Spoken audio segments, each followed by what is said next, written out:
আসসালামু আলাইকুম সুপ্রিয় চাকরিপ্রার্থী বন্ধুরা। আজকে প্রাইমারি সহকারী শিক্ষক নিয়োগ পরীক্ষা ২০২৬ অনুষ্ঠিত হয়েছে।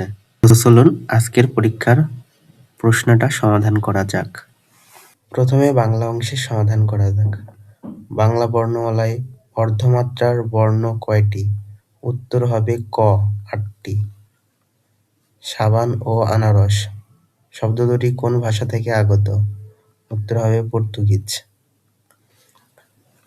কুল কাঠের আগুন এর প্রকৃত অর্থ কি? উত্তর হবে তীব্র জ্বালা। বিশেষণের সাথে বিশেষ্যের যে সমাস হয় তার নাম কি? উত্তর হবে কর্মধারয় সমাস।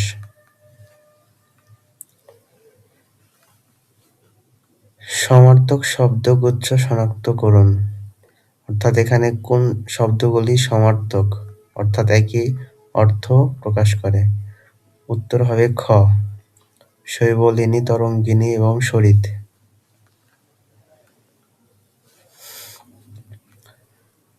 বাগধারা যুগলের মধ্যে কোন জোড়া সর্বাধিক সমার্থক? উত্তর হবে সবার উপরে মানুষ সত্য, তাহার উপরে নাই। এই পঙ্ক্তির রচয়িতা কে? উত্তর হবে চণ্ডীদাস। শিশুগণ দেয় মন নিজ নিজ পাঠে, এখানে পাঠের শব্দটি কোন কারকে কোন বিভক্তি? উত্তর হচ্ছে অধিকরণের সপ্তমে।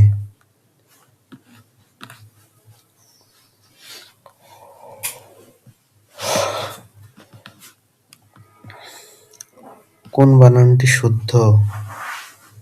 উত্তর হবে ঘ নিরীক্ষণ। রবীন্দ্রনাথ ঠাকুরের তোতা কাহিনী গল্পের তোতা কিসের প্রতীক? উত্তর হবে গ শিশুর।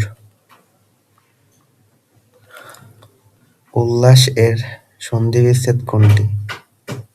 ঘ উদ্যোগলাস। বাক্যের ক্ষুদ্রতম একক কোনটি? ক শব্দ। হৃদয় মাঝে মেঘ উদয় করি, নয়নের মাঝে ঝরিল বাড়ি, এখানে কি ধরনের অলঙ্কার প্রয়োগ করা হয়েছে?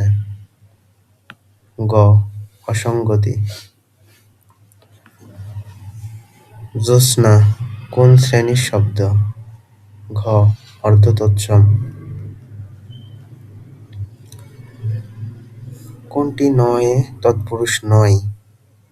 উত্তর হবে অপরাহ্ন, কারণ এটা ষষ্ঠী তৎপুরুষ, অন্যের পূর্বভাগ। মরিতে চাহি না আমি সুন্দর ভবনে, মানবের মাঝে আমি বাঁচিবারে চাই। পঙ্ক্তিটির রচনাকার? উত্তর হবে রবীন্দ্রনাথ ঠাকুর।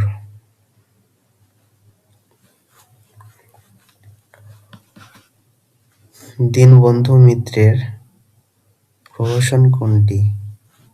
খ বিয়ে পাগলা বুড়ো। প্রত্যেক ভাষার তিনটি মৌলিক অংশ হল? উত্তর ক ধ্বনি, শব্দ, বাক্য। কাজী নজরুল ইসলামের বিদ্রোহী কবিতাটি কোন ছন্দে লিখিত? উত্তর হবে মাত্রাবৃত্ত ছন্দ।